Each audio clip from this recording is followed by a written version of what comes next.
لہٰذا اب نمرود کے لیے 3 ہی صورتیں جواب دینے کی ہو سکتی تھی، یا وہ یہ کہے کہ مجھے آفتاب پر پوری قدرت حاصل ہے اور میں نے ہی یہ سارا نظام بنایا ہے، مگر اس نے یہ جواب اس لیے نہیں دیا کہ وہ خود اس کا قائل نہیں تھا کہ یہ ساری کائنات اس نے بنائی ہے اور آفتاب کی حرکت اس کے قبضۂ قدرت میں ہے، بلکہ وہ تو خود کو اپنی رعایا کا رب اور دیوتا کہلاتا تھا، اور بس دوسری صورت یہ تھی کہ وہ کہتا میں اس عالم کو کسی کی مخلوق نہیں مانتا اور آفتاب تو خود مستقل دیوتا ہے، اس کے اختیارات میں خود بہت کچھ ہے۔ مگر اس نے یہ بھی اس لیے نہ کہا کہ اگر وہ ایسا کہتا تو ابراہیم علیہ السلام کا وہی اعتراض سامنے آ جاتا جو انہوں نے جمہور کے سامنے آفتاب کی ربوبیت کے خلاف اٹھایا تھا کہ اگر یہ رب ہے تو عابدوں اور پجاریوں سے زیادہ اس معبود اور دیوتاؤں میں تغیرات اور فنا کے اثرات کیوں موجود ہے؟ رب کو فنا اور تغیر سے کیا علاقہ، اور کیا اس کی قدرت میں یہ ہے کہ اگر وہ چاہے تو وقت مقررہ سے پہلے یا بعد طلوع یا غروب ہو جائے؟ تیسری صورت یہ تھی کہ ابراہیم علیہ السلام کی تحدی چیلنج کو قبول کر لیتا اور مغرب سے نکال کر دکھا دیتا، مگر نمرود چونکہ ان تینوں صورتوں میں سے کسی صورت میں بھی جواب پر قادر نہ تھا،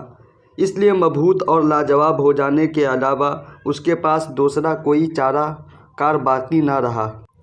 غرض حضرت ابراہیم علیہ السلام نے سب سے پہلے اپنے والد آزر کو اسلام کی تلقین کی، پیغام حق سنایا اور راہ مستقیم دکھلائی۔ اس کے بعد عوام اور جمہور کے سامنے اس دعوت کو عام کیا اور سب کو امر حق تسلیم کرانے کے لیے فطرت کے بہترین اصول و دلائل کو پیش کیا، نرمی شیریں کلامی مگر مضبوط و محکم اور روشن حجت و دلیل کے ساتھ ان پر حق کو واضح کیا، اور سب سے آخر میں بادشاہ نمرود سے مناظرہ کیا اور اس پر روشن کر دیا کہ ربوبیت و الوہیت کا حق صرف اللہ واحد ہی کے لیے سزاوار ہے، اور بڑے سے بڑے شہنشاہ کو بھی یہ حق نہیں ہے کہ وہ اس کی ہمسری کا دعویٰ کرے، کیونکہ وہ اور کل دنیا اسی کی مخلوق ہے اور وجود عدم کی قید و بند میں گرفتار۔ مگر اس کے باوجود کہ بادشاہ آزر اور جمہور حضرت ابراہیم علیہ السلام کے دلائل سے لاجواب تھے اور دلوں میں قائل بلکہ بتوں کے واقعہ میں تو زبان سے اقرار کرنا پڑا کہ ابراہیم علیہ السلام جو کچھ کہتا ہے وہی حق ہے اور صحیح و درست، تاہم ان میں سے کسی نے راہ مستقیم کو اختیار نہ کیا اور قبول حق سے منحرف ہی رہے، اور اتنا ہی نہیں بلکہ اس کے برعکس اپنی ندامت و ذلت سے متاثر ہو کر بہت زیادہ غیظ و غضب میں آ گئے، اور بادشاہ سے رعایا تک سب نے متفقہ فیصلہ کر لیا کہ دیوتاؤں کی توہین اور باپ دادا کے دین کی مخالفت میں ابراہیم علیہ السلام کو دہکتی آگ میں جلا دینا چاہیے، کیونکہ ایسے سخت مجرم کی سزا یہی ہو سکتی ہے اور دیوتاؤں کی تحقیر کا انتقام اسی طرح لیا جا سکتا ہے۔ اس مرحلہ پر پہنچ کر ابراہیم علیہ السلام کی جد و جہد کا معاملہ ختم ہو گیا، اور اب دلائل و براہین کی قوت کے مقابلہ میں مادی طاقت و سطوت نے مظاہرہ شروع کر دیا۔ باپ اس کا دشمن، جمہور اس کے مخالف، اور بادشاہ وقت اس کے در پہ آزار، ایک ہستی اور چہار جانب سے مخالفت کی آواز،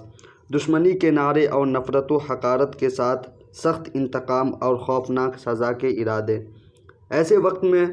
اس کی مدد کون کرے اور اس کی حمایت کا سامان کس طرح مہیا ہو؟ مگر ابراہیم علیہ السلام کو نہ اس کی پرواہ تھی اور نہ اس کا خوف، وہ اسی طرح بے خوف و خطر اور ملامت کرنے والوں کی ملامت سے بے نیاز اعلان حق میں سرشار اور دعوت رشد و ہدایت میں مشغول تھے۔ البتہ ایسے نازک وقت میں جب تمام مادی سہارے ختم،